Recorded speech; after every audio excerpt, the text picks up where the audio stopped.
askan wi ñoo ma yóbbante jafe-jafe yi ñu nekkee askan wi yëpp bokk benn kàddu ñoo ngi naan wooy ndool gi ci réew mi Sénégal gi réewum jàmm lay liggéey leen te bàyyi coow li bàyyi xiiroo te bàyyi ngaayoo askan wi loolu la ñuy xaar ci yéen. gannaaw bañ leen nuyoo bi nga xam moo gën a sell ci nuyoo yi mbokk yi amati nañu mbégte gu rëy di dellu si waat ci seen émission bii di jàkkaarloog askan wi jàkkaarloog askan wi comme ni ma koy faral di waxee émission la boo xam ne nii yéen askan wi yéen a ko tax a jóg dañuy sol suñuy dàll fekk leen ci seen biiri gox wala sax ñu fekk leen ci seen biir barabu liggéeyukaay dajale leen waxtaan ak yéen ci seen i jafeñ-jafeñ su ko defee ñu jéem a xool pexe ak yoon yi ñu war a mën a jaar ba jëm cee indi saafara tey jii nag seen émission jàkkaarloog askan wi dafa seqi ay jéego ñëw ci gox bi ñu naan Kamb Kër Mbay Fall wuy si fi collectif de la coopérative des travailleurs de l'hôpital Le Dantec ñoom ñooñ fi wootee ñu wuy si leen mu nekk nag ay liggéeykat yoo xam ne nii daanaka la ñuy dund jamono ji mënees na koy méngale ak dund gu wereyaan li tax ndax képp koo xam ne ab liggéeykat nga sa yéene ak sa bëgg-bëgg mooy bu ëllëgee nga am foo xam ne daa nga fa mën a sutaloog sa njaboot ñu am ay titre foncier yu leer am ay droit réel lu leer ay kilifa yoo xam ne ay kilifa lañu yooyaay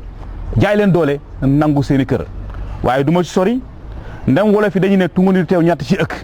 ci plateau bi maa ngi fi nekk ak ki nga xam ne nii moom moo di Abdou Ndoye moom mooy président collectif bi Abdou Ndoye asalaamaaleykum. waaleykum salaam Seydina. ma bàyyi nga nuyoo mbokk yi lay seetaan jamono ji. donc ñu ngi nuyoo askan wi yëpp jiital ci xalif généraux yi teg ci autorité yi nga xam ne ñoo jiite réew mi bopp bi di président Macky Sall suñu président nuyu liggéeykatu hôpital Le Dantec yëpp jigéen ñi góor ñi directeur hôpital bi na ca bopp ba di Babacar Thiandoum ñu ngi koy nuyu di nuyu ñi nga xam ne moom la bokk liggéey yëpp ci direction hôpital Le Dantec. ñu jël kàddu gi aussi ci plateau bi maa ngi fi nekk ki nga xam mooy soxna Anta Niang moom mooy trésorière collectif bi kon soxna Anta Niang ñu bàyyi la nga nuyoo. asalaamaaleykum mbokk yi maa ngi nuyu yéen ñëpp kenn ku nekk sa tur ak sa sant di ziyaare ñëpp di balu àq ñëpp di baal àq ñëpp te xam ni lii ñu dal nii lu metti la lii ñu fi dajale nii lu metti la loo xam ne nii yàgg nañ koo bëgg di ko yàgg a sàkku tey nag la ko yàlla di door a dogal mais ñu ngi massawu ñëpp di massawu góor jigéen parce que yëf yi yàgg na metti na waaw kon boog ma bàyyi ba ci kanam après nañ jël si waat. jërëjëf kon mu doon ay kàddu yoo xam ne ñu ngi ko nangoo ci kii di soxna Anta Niang ci beneen waat bi maa ngi fi nekk ki nga xam ne moom moo di Marcelin Lima ab syndicaliste la Marcelin ñu bàyyi aussi nga seet nuyu mbokk yi nga xam ñoo la seetaan jamono ji. voilà maa ngi nuyu ku nekk sa tur ak sa sant ñu ne man syndicaliste la donc vraiment travailleur fii daje tey doonoo am métit am nakar parce que dugg ci coopérative d'habitat plus de 18 ans lépp lu nga xam ne war na ci wàllu kayit nga mëtale ko munoo jot sa terrain am ñit nga xam ne ñu ngi féete feneen ñëw di lay jaay doole jël say moomeel loolu neexul donc ndaje bi tey danañoo faram fàcce lépp lu nga xam ne moo tax ba mënoon a jot suñu terrain. jërëjëf Marcelin Lima kon émission bi kon Abdou sama laaj bu njëkk ci yow laa ko jëmee da ngeen mettre sur pied benn collectif duppee ko collectif de la coopérative des travailleurs de l'hôpital Aristide Le Dantec ndax mën nañoo xam lan moo leen motiver ba ngeen taxawal collectif bu ni mel. waaw jërëjëf Seydina la ñu motiver ba ñu taxawal collectif mooy bépp liggéeykat am njaboot bëgg nga foo dugal sa njaboot bëgg nga li ñuy wax kër yàlla def en 2003 ñu am sababu créer benn coopérative boo xam ne dañ ko créer ci nañ ko war a créer assemblée générale gouvernement bi reconnaître ko jox ñu ay këyit wan ne coopérative bi nangu nañ ne mën na sàkku suuf ci Sénégal pour am dëkkuwaay bi loolu amee gouvernement Sénégal lañ jëkk jokkonteel bindanteex ñoom ministère de l'urbanisme c'était du temps du ministre Seydou Sy Sall moo nekkoon ministre de l'urbanisme ba ñu bindee yoon ñu convoqué ñu réunion ca direction de la ZAC ñu dem ca réunion ba ñu xamuñu ne Dakar de moom suuf yi ci état bi mën a joxe ci ZAC jeex na xanaa ngeen bu leen bëggee ZAC de Thiès ñu jox leen ñu ne leen ñun mënuñu dem ZAC de Thiès parce que Dantec la ñuy liggéeyee liggéeykatu Dantec yi mënuñu xëyee Thiès di liggéey si Dakar si loolu la ñu jógee nag suñu tànk bopp bureau coopérative bi ak ñu ñuy jàppale yëpp di ut suuf suñu dëkk ci Ndakaaru ba yàlla indi ñu fii ñuy wax kàmm ñu jëflanteex mairie ville de Pikine parce que fii moom moo ko defar maanaam moo leen jox site bi site bii mairie moo ko lotissé defar ko mairie ville de Pikine bi loolu amee ñun li ñu ci jox dañuy jënd parce que promoteur bi doon liggéey fii ak cabinet géomètre bi maire bi dafa am loo xam ne famille yi moom fii ñu ngi fii famille yi ko moomoon ba ñu defee seen lotissement dafa am loo xam ne maire bi moo ko moom ak les géomètres ak promoteur bi doon defar fii loolu nag ci la ñu jaay wàlla Dantec muy jaay bu leer aussi parce que ñun duñu dugg ci lu lëndëm dem nañ fa ñu war a dem impôt et domaine cadastre dem gouvernance de Dakar temps boobu beneen gouverneur fa nekkoon ba ñu jox ñu aval ne mun nañ dugg ci lii ñu dugg ci jot suñuy këyit yi nag dafa commencé délibération ñu yóbbu ko impôt et domaine yu nekk Géejawaay ñu régulariser ko mu nekk bail état bi titre terrain mu titre foncier 71 BP département de Pikine donc ñun ñu jox ñu ay bail ci titre foncier boobu ñu ne ñu da ngeen demaat fayaat bail foofu ñu dem Pikine liggéeykat bu ne fay la mu war a fay pour am baayam ñu téye suñuy këyit bañ leen di jaay terrain yi ndax mën nañoo xam si ñaata hectares lañ leen jaay yéen fii 10 hectares yu teg la tuuti 10 hectares 800 xaw ma lan sancaar mais seen coopérative bi 10 hectares yëpp la jël wala dafa am benn partie buñ ci jël non dafa am partie luñ ci am ñun dafa am loo xam ne ay famille ñoo ko moom famille yi ñu ngi fii di ma dégg famille yooyu lu ñu dal rek moo leen dal ñoo bokk benn jàngoro bi famille bi ñoom aussi dañu nangu seen alal waaw dañ ko nangu wax ji mooy loolu dañu nangu seen alal xeex bu ñu mas di xeex tribunal ñoom ñu ngi fa woon dem nañ ba tribunal ñu jël fii ñu gagné leen ci wàllu yoon. avant ñoo ñëw si jëli yàlla def na xeex dem ngeen ville de Pikine mu jaay leen ay terrain ngeen dem ba ci biir ngeen régulariser ba nga xam ne ni kon ku régulariser ba noppi xanaa daanaka tabax moo des mais lan mooy problème bi lan moo leen tere tabax yéen voilà li ñu tere tabax moo di ay liggéeykat la ñu woon dañu ñëw war a tabax problème moyen posé wu ñu ànd ak directeur hôpital bi fi nekkoon maa ngi koy nuyu au passage le docteur Cheikh Tako Diop que je remercie sincèrement ñoo ànd ba ci gouverneur de Dakar booba gouverneur bu ñuy wax Cheikh Tidiane Ndoye moo fa nekkoon gouverneur ne directeur waa hôpital ñoom moom terrain bi mais comme Dakar dafa bari problème nañ dem tabax seen terrain yi liggéeykat yi syndicat yi ñu àndaloon ñu ne xaalis amul directeur bi responsabilité ne moom dina fexe nu ñu amee xaalis pour tabax suñuy kër ci lañ indee banque boobu ñuy wax BRS ñëw hôpital pour lebal ñu ci benn prime bu ñuy am ku leb buñ la joxee nga ñëw mën a tabax sa kër loolu moo waral am na ñu tuuti nit ñu tabax ñu leboon ñëw tabax peut-être ñenn ñi dañu nekkoon ci ay difficulté wala yooyu l'essentiel daal ñu jotoon a leb am ñu leboon ñëw nañ ba tabax am na ñu fi dëkk ci waa Dantec donc loolu mooy mbir mi mais nag ñun ñëpp façon yéene tabax fi dëkk fi loolu moom c'est l'histoire mooy histoire maanaam par rapport ak maanaam dafa am ñu dëkk am ñoo xam jotuñu dëkk voilà dafa am ñu dëkk léegi ñi jotul dëkk ana seen i kër ñoom ñu jotul dëkk waaw am na ñoo xam ne seen terrain mu ngi fi tabaxaguñ ko mais am na ñoo xam ne seen i terrain nag dañ ko tabax dañ ko nangu si ñoom dañ ko nangu ci ñoom nangu laa mun a wax parce que ñëw di tabax alal jàmbur ñu yóbbu la ci yoon nekk na la yow amuloo droit tabax nga imposé wu tabax di tabax guddi di tabax bëccëg. justement par rapport à ça li ma si jaaxal par rapport à ça parce que mooy Abdou wax na ko sànq Abdou nee na da ngeen ci délibération ngeen tàmbalee jékki-jékki dem ci bail dem ci droit réel ba tey ji yéen a ngi ci titre foncier mais naka nga mën a amee kayit yu ni mel ñuy jël sa terrain di ko jox keneen. comme lu ko Abdou Ndoye waxee étape yooyu yëpp la ñu jaar ba mu am suñu kayit yëpp la preuve en est que chaque année dañuy dem impôt et domaine pour fay boo ñëwee fay da ngay joxe sa numéro ñu ubbi registre bi gis sa tur ba pare ne war nga mun a fay donc ku nga xam ne remplir na critères yooyu yëpp donc ça veut dire que non seulement ngi si dafa légal mais vraiment warul am problème loolu nag moo nu sonal voilà loolu moo nu sonal te loolu lépp boo ko xoolee état bi la waaw loolu lépp boo ko xoolee vraiment état bi la mais ñun vraiment lépp lu ñu def si yoon lañ ko jaarale état bi naka maanaam c'est-à-dire que seen terrain yi état bee ko nangu jox ko ñeneen non c'est-à-dire parce que boo nee état je parle de l'état waaw il y a des spéculateurs quand ces gens-là sont assignés normalement ils doivent se doonoo war a dellu ginnaaw la preuve en est que fu mu toll nii boo jëlee benn exemple Descos dugg na fii nee na am na terrain yu nga xam ne kenn waru ko laal mais les gens ñu ngi continuer di construire donc ça veut dire ils défient l'autorité mais ñun on est des légalistes voilà on s'inscrit dans une certaine dynamique waaw loolu moo tax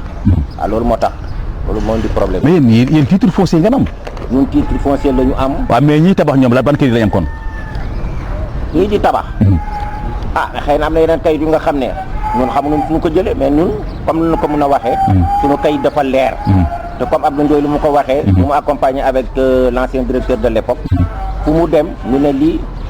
papier yu leer la hôpital Dantec moo ko am donc soyons pas inquiets war nañu mën a construire mais boo construire ñeneen ñi ñëw toj ba finalement Descos ñëw ne il faut un arrêt il faut un arrêt nañu xaar en attendant que la situation se décante. mbir yi depuis 2003 la depuis 2003 ak léegi ça je pense que mën na 17 ans 17 ans jàpp 18 ans mais boobu ba léegi yéen ana yan procédure ngeen def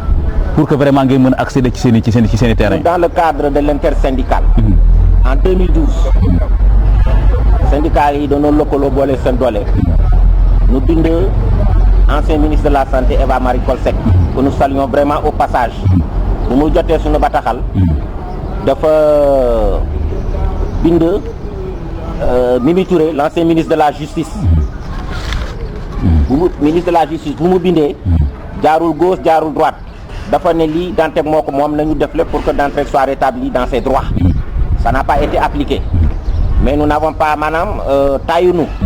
ñu bindaat encore l'ancien ministre Abdoul Mbaye on salue au passage parce que bu ñu bindee dafa ne vous êtes des partenaires sociaux fu ngeen di jaar ba mun a jot seen moomeel kenn du leen ko jàngal mais sama yéene mooy ngeen jot seen moomeel léegi après par la suite bon xam nga dëkk bi lu mu bind ak lu mu tëddee y a des dossiers qui sont pendants quelque part mais ça met du temps vraiment pour se décanter mais parfois il y a des promesses mais d'après les informations que j'ai eues apparemment dafa mel ne que affaire bi dem na tribunal ba tribunal tranché nee nañ sax yebal nañ fi waa tribunal ba ñëw fi détecté xool lieu bi ñoom ñu wax ne wax dëgg yàlla waa Dantec ñoom moom fii loolu yëpp am na parce qu'il y avait une décision de justice en faveur des travailleurs de l'hôpital de Dantec mais doonoo ne woon à l'époque fii c'est un grand site il faut mu am benn brigade spéciale bu nga xam ne mooy ñëw fii vraiment pour procéder à des démolitions à l'époque te brigade boobu ordre lay jot te ordre bi ñu jóge nit ñëpp xam nañ ko kilifa yi waaw donc ça n'a pas été fait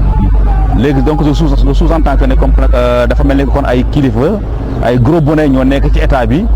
bëgg a nangu seen suuf non nangu nañ ko kay parce que fu mu nekk nii le site est occupé à hauteur de 90%, ça c'est vrai. waaw c'est le constat que j'ai fait quoi. waaw occupé à 99%. voilà. jërëjëf Lima ñu jox kàddu gi Soxna Anta man côté bi ma lay poser question maanaam yow jigéen nga d'abord yàlla def nga nekk ab liggéeykat liggéey ba yàlla def nga am sa terrain yore sa njaboot xam naa ne même boo nekk retraité xam nga dese nga dem retraite bëreetul ban situation ngay dund jamono ji en tant que jigéen. situation bu metti parce que nekk jigéen ñu wóolu la jël lu toll ni coopérative Dantec teg ko ci sa loxo nga di ko gérer ñu gérer ko ba nëga ni yàlla jox ñu suñuy parcelle ñu ni site bi am ngeen fi tant de parcelles yéen a ko moom kenn ku nekk ñëw ba gis sa parcelle ñu toog un certain moment ñu toog dégg ni am na ñu occupé site bi am na beneen lotissement buñ fa def ba am nañu ko occupé ci la ñu àndandoo ñun ñëpp ñëw kenn ku nekk sa terrain nga gisoo ñu def ak fondation fii ñu yëkkati fa lii kër bu nekk daal ñu yëkkati fa dara yëkkati fa ba am na koo xam ne sax benn école la jël boole lu mat 6 wala 7 parcelles tabax ko école ñooñu ñëpp seen borom ngi xamuñu ni ñuy def man particulièrement man sama parcelle 4 parcelles yu denn benn nit moo ñëw jël ca digg parcelle bi digg 4 parcelles yooyu mu tabax fa fondation. c'est que dire que ñoom beneen lotissement la ñuy def bu bokkul ak lotissement ñun bu ñu amoon. loolu moo compliqué situation bu ñu tabaxee loolu nag autorités yi ñoo waroon a jël ay mesures ñëw soit ñu démolir wala ñun ñu teel ñoo lijjanti wut fi ñu teg mais jusqu'à présent kenn wutaluñu dara kenn wax ñu dara dox buñ ciy dox ñoo koy doxal suñu bopp ñooy lijjanti suñu bopp ñun daal kenn jàppale wuñu ci dara lépp ñoo koy defal suñu bopp. dox ci lan maanaam fan ngeen di dox yéen. dox dem ñan ngeen di adressé wu. dem nañu tribunal ba ñu gagné procès bi bu ñu gagné procès bi ñu naan dinañu démolir ba tey gouverneur préfet fu nekk descos fu nekk am nañ fa ay correspondance mais dara bés boo ñëwee di fekk tabax yi di gën a bëri ba fan nit ñi dëkk te yow bu ñu occupé sa parcelle mënoo ñëw di ko tojal sa bopp amuloo droit di ko tojal sa bopp ñoom rek ñoo la mën a ñëw jàppale tojal la ko wala ñoom daal ñoo la mën a dimbali ba nga jot sa yëf mais bu fekkee ni kenn tojul lu ma naan dinañu toj dinañ démolir ba ñëpp fàdd léegi loolu lu muy demee loolu boo déggee ñu naan autorité yi ñoo ñu jàppale wu looloo tax ñu naan ñoom ñoo ñu jàppale wu wante instant bi fi nga nekk da nga ko loué.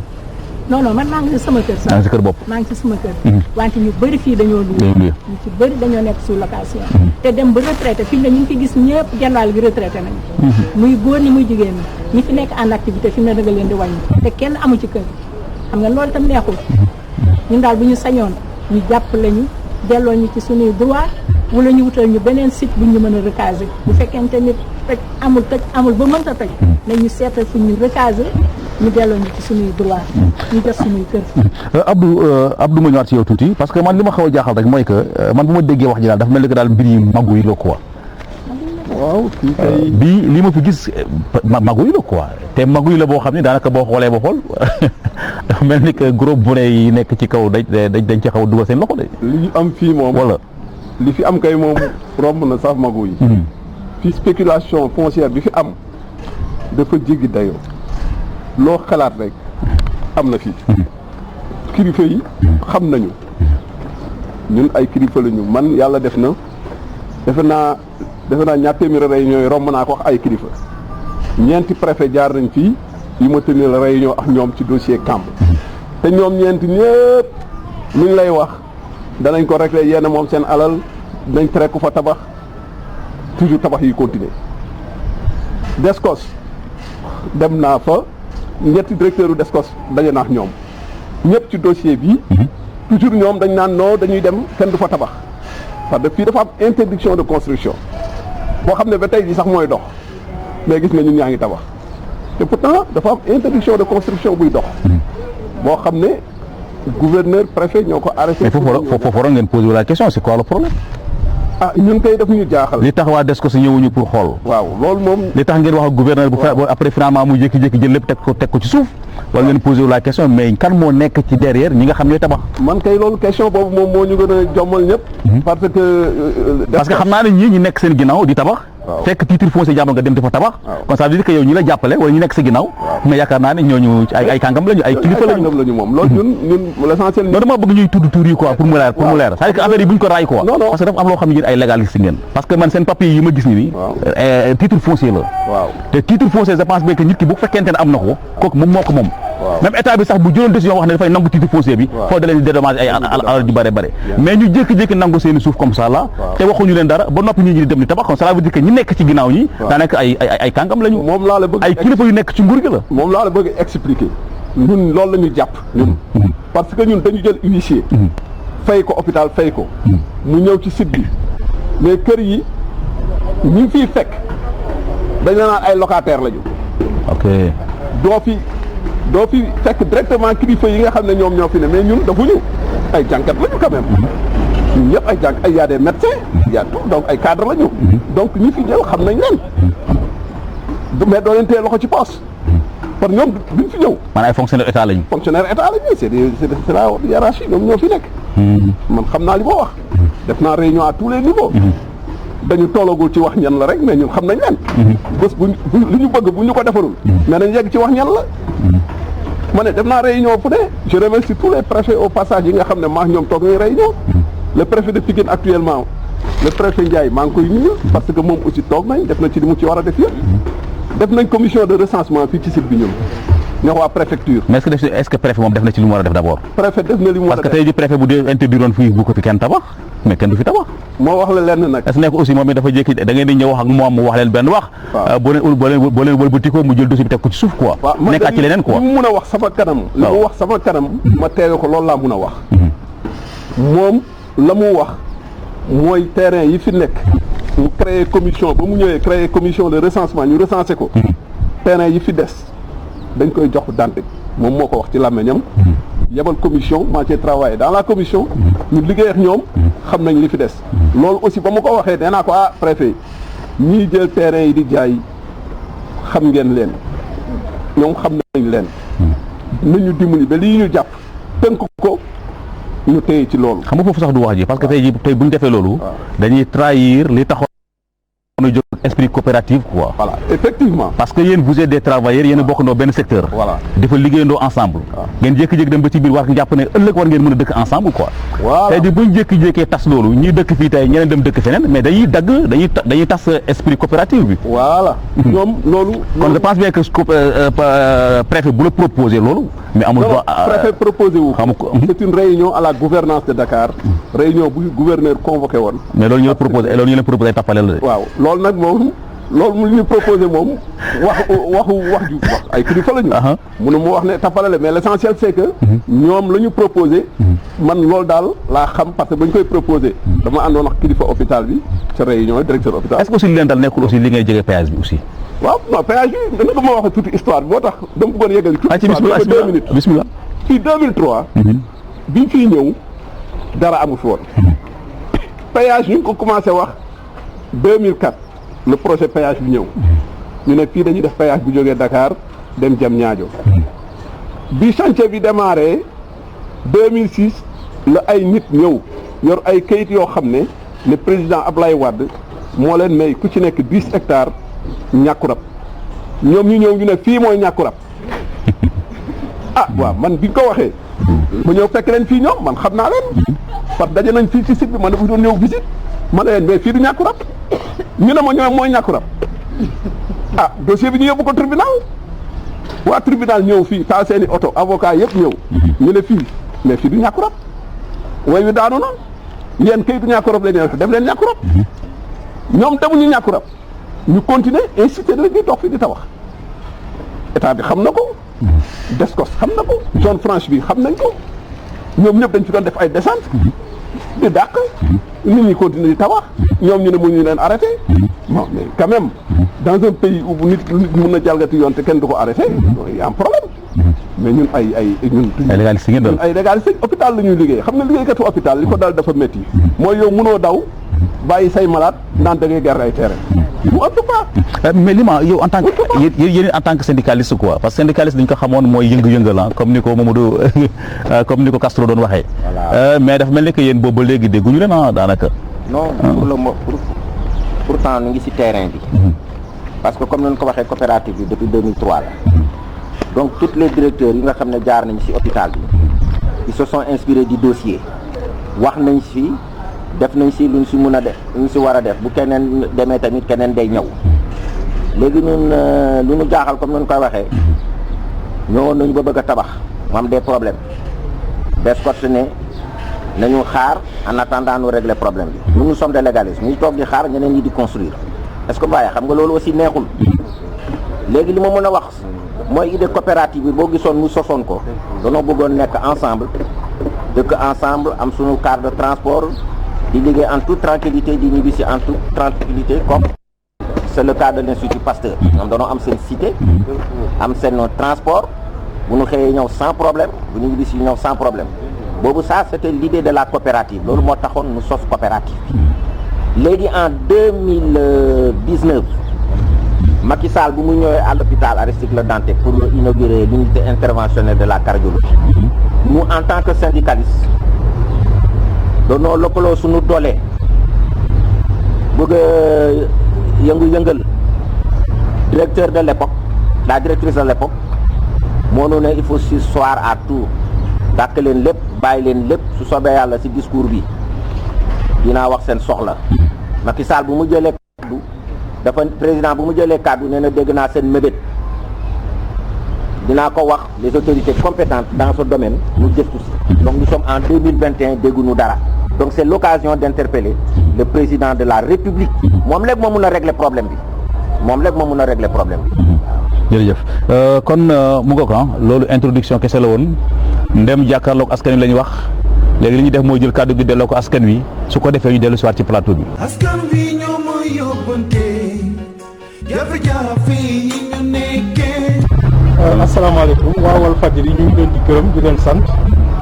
di rafetlu initiative bii nii. merci. muy saytu soxla askan wi ñun ñi ngeen seet si nag tey comme ni ko waa plateau bi président coopérative bi ak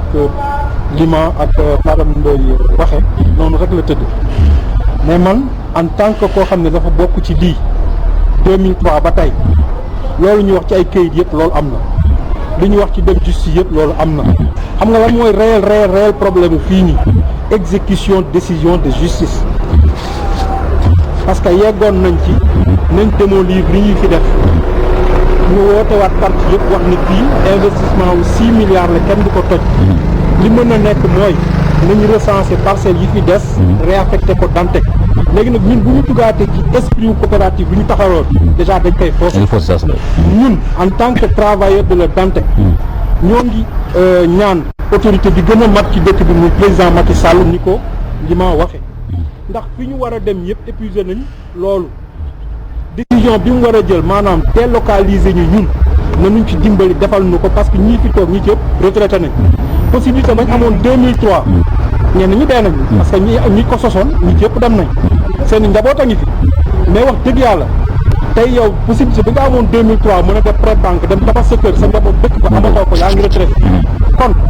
nañ ñu delloo dans nos droits ni ko président waxee woon ci lii li ma wax nii mu ñëwee hôpital di inauguré unité interventionnelle dafa amoon ci cardiologie man ni personnellement dem nañ ci gouverneur de Dakar toog mu ne lii président wax parole d'évangile la selon ces termes on va exécuter li mu wax ça n'a jamais été fait waaw kon nag dafa am loo xam ni mën ñu ci dimbali parce que vraiment ñaanul nous sommes dans nos droits daf na nañ ñu delloo dans nos droits kon nag nan ñu délocaliser ñun ñëpp yóbbu ñu benn site boobu ñun ñu dëkk ñu liggéey Dantec ñu defar ko selon boobu bañ ca amoon ca départ ba xëy na possibilité xëy na mën na ñàkk waaye itam bu ñu restituer nos droits tey ji man fii peut-être en titre d'exemple su ma jëloon ne benn demi parcelle laa fi amoon mais depuis 2003 la xanaa kon soo may yóbbu feneen di nga ma dédommagé waaw kon normalement war nga mën a jox benn parcelle ma jaay genn wàll gi dafa rek parce que retraité na waaw donc vraiment daal ñu ngi sàkkuwaat ci dëkk bi tam ñu revenir ci li ñuy wax nii parce que yi fi jot a wees ñu jaaw bu ñu seetloo bu baax a baax ñëpp dañuy wax ne justice du respecté nangam ñun témoin oculaire lañ ci parce que ñu ngi koy dund nii justice tranché na wax nañ yéen a moom yii waaw delloo leen ñii ci seen i droit est-ce que lan moo ko empêché pour ñu def ko man nii personnellement ñëw naa fii nii ki man ci ma attré à la barre mais personne ne santé la comme man damay dox Dieu a fait que dañuy dox ba dugg ci sama biir terrain mi ngi koy tabax moom kooku noonu instant bi nii déedéet moo fa la dëkk présentement période bi mu koy tabax ñu waxtaan mu ne ma man su fekkente ne Dantec moom fii man ñàkk naa je me suis renseigné c'est un médecin je me suis renseigné xam naa ne bi may jënd nekk moo fi sama jabar moo jënd mais bi ma ñibbisee laajte naa ba xam ne Dantec moom fii mais dañu waxoon ni mu egsiwul fii mais su fekkee Dantec egsi fii ñàkk na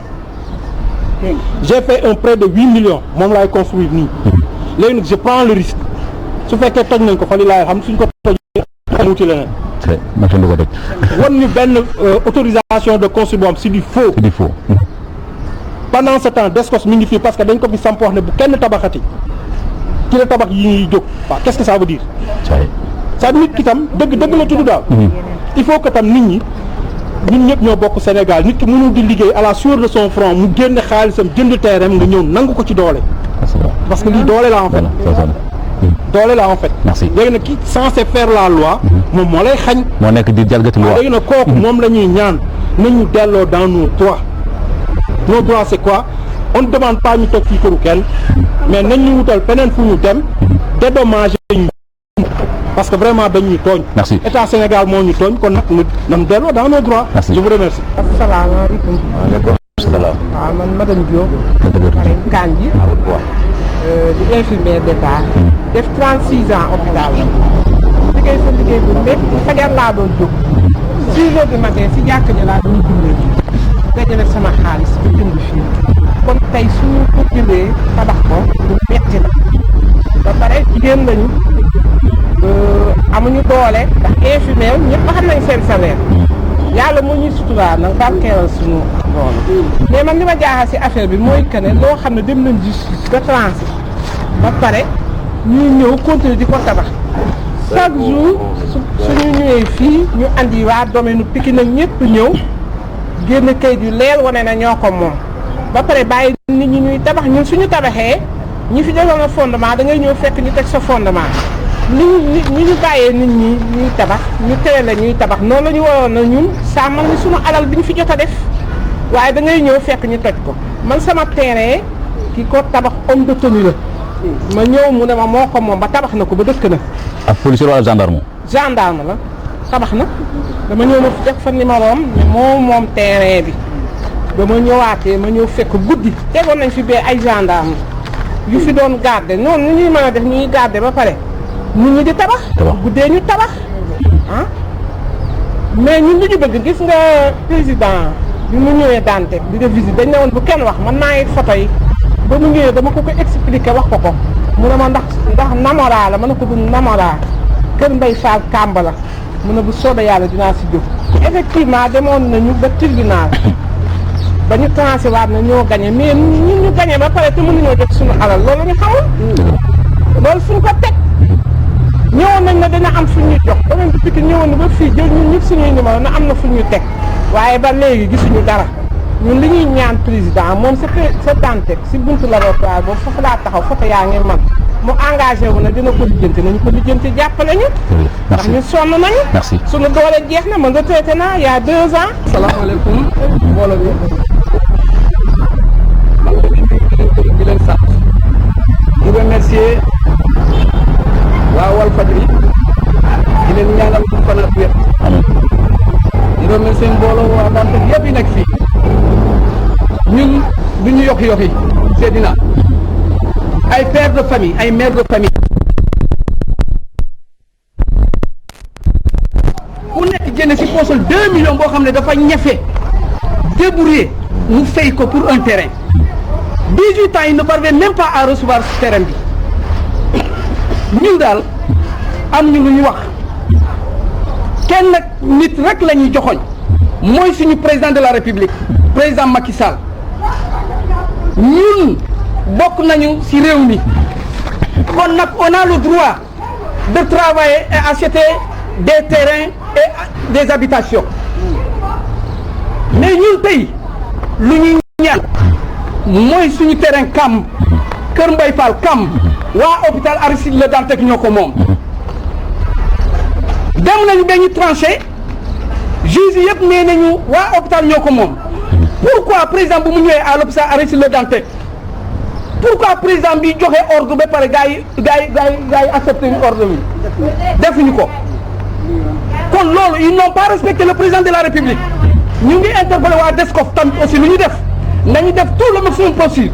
ñu remettre suñu terrain à nos mains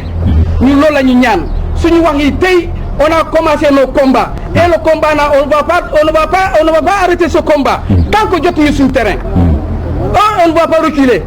jaroon nañu tey ñu dee ci biir hôpital bi mais ñu jot suñu terrain yi parce que ñun fu ñu nekk ne monsieur Ndoye il est notre président monsieur Ndoye dem na si réunion yëpp dem nañ si 16 fois ñu ngi dem tribunal ku dem 16 fois tribunal yow amoo même benn satisfaction kon où est la justice sénégalaise où se trouve la justice sénégalaise nous interpellons la justice sénégalaise nous interpellons le président de la République nous interpellons toutes les autorités du Sénégal ñu def tout le possible possible ñu jox ñu suñu terrain parce que on est fatigué comme ñoom ñëpp ñu ngi seen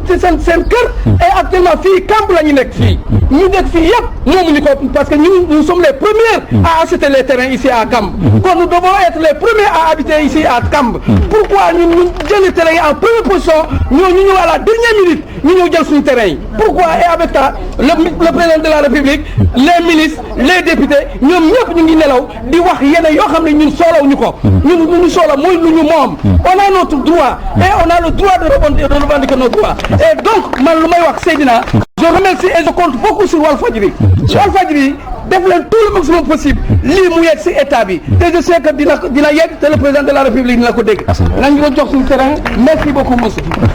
ñëpp wax rek terrain yi ñun ñoo ko moom yàgg na depuis 2003 18 ans gisuñu dara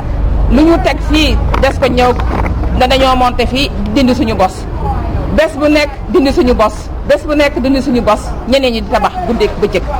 ñun nag dañoo toll si retraite ñii dem nañ ñii feebar nañ ñii wàññeeku nañ ñii ñoo ngi nii mënatuñu ñun ñëppaa ngi nii daal kayit yi yëpp nag am nañ ko ñun ñoo moom lépp ñu ko gars yi waxee suñu président mu ngi nii dox na guddi dox na bëccëg dem nañ tribunal gagné nañ projet lépp si suñuy loxo amuñu jot nag pour ñëw fii gàddu suñu jaasi wala ñu def leneen dañoo respecté suñu liggéey toog ci hôpital ba di liggéey ndax maladie mais nag loolu moo ñu indil lii yëpp gisuñu terrain fu ñu ñëw teg ñu ne teggi leen lu ñu tabax ñu dindi ko lu ñu teg ñu ñëw sàcc ko léegi nag ñun lu ñëpp wax rek Macky Sall yow ba nga ñëwee Dantec waxoon nañ ak yow nga wax ak ñun loolu lañ respecté woon toog jàpp suñu liggéey parce que amuñu jot boobu ba léegi gisuñu dara dégguñu dara ñun daal ñoo ngi nii fu ne nag dugg nañ fa ku ñu dimbale nag la ñuy wut yow Macky Sall du des ko du leneen